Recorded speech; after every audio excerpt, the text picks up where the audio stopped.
Hello student, आपका स्वागत है हमारे YouTube channel Sharma study point में।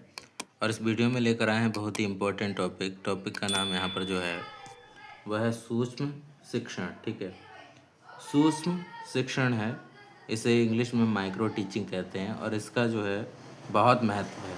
ठीक है, तो यहाँ पर लिखा हुआ है शिक्षक व्यवहार में सुधार के लिए अपनाई जाने वाली प्रविधियों में से सूक्ष्म शिक्षण भी एक विधि है, एक प्रविधि है। ठीक है, यह एक प्रशिक्षण प्रणाली है। ठीक है, जिसमें ये ट्रेनिंग दी जाती है कि यहाँ पर किस तरीके से बच्चों को अच्छी तरीके से हम लोग पढ़ा सकते हैं।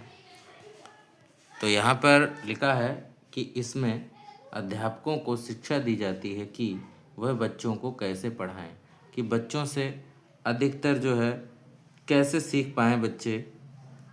ठीक है, ये चीज़ इसमें बताई जाती है। तो यहाँ पर डी एलन ने इसको बताया है।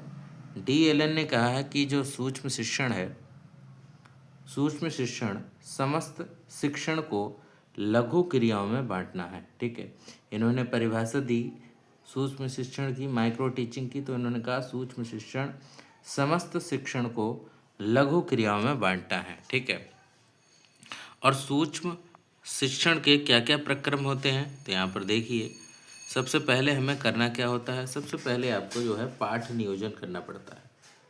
ठीक है, लेसन प्लानिंग कहते हैं इसे। क्या कहते हैं? लेसन प्लानिंग करनी पड़ती है।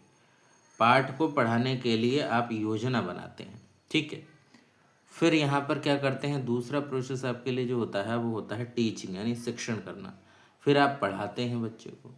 पढ़ाने के बाद फिर आप करते हैं पृष्ठपोषण, दैट मीन्स फीडबैक। फिर आप लेते हैं बच्चे से फीडबैक लीजिए कि आपने कैसा पढ़ाया, क्या समझ में आया बच्चे के, इस तरीके से यहाँ पर फीडबैक लेते हैं। उसके बाद अगर ये बात हो जाती है, फिर क्या करते हैं, फिर से यहाँ पर जो है पुनः पाठ नियोजन करते हैं। चौथा जो प्रोसेस है यहाँ पर पुनः पाठ नियोजन, यानी आप जो है दोबारा इसको जो है पाठ नियोजन करेंगे। फिर से आप लेसन प्लान बनाएंगे कि किस तरीके से फिर से आपको पढ़ाना है। उसके बाद आप फिर क्या करेंगे, फिर पुनः शिक्षण करेंगे, यानी फिर अगेन टीचिंग करेंगे, है ना। टीचिंग करेंगे, फिर से पढ़ाएंगे। पढ़ाने के बाद फिर यहाँ पर पुनः पृष्ठपोषण करेंगे।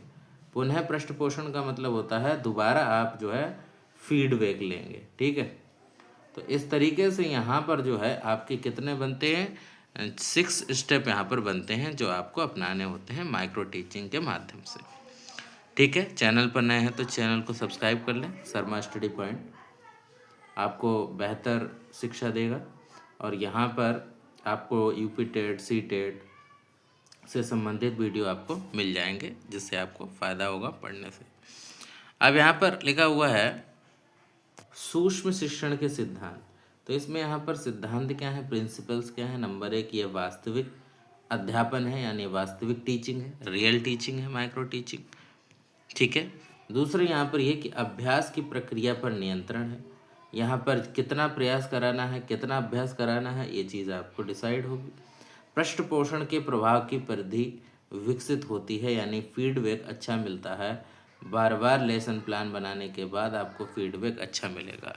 तो इस तरीके से यहाँ पर माइक्रो टीचिंग के प्रोसेस से जो हमने आपको बताया, यहाँ पर माइक्रो टीचिंग जो है बहुत ही अच्छी टीचिंग है, जिसमें कम समय में जो है चीज़ों को अच्छा कवर किया जा सकता है। इस तरीके से यहाँ पर ये माइक्रो टीचिंग हुए। Thank you for watching this video.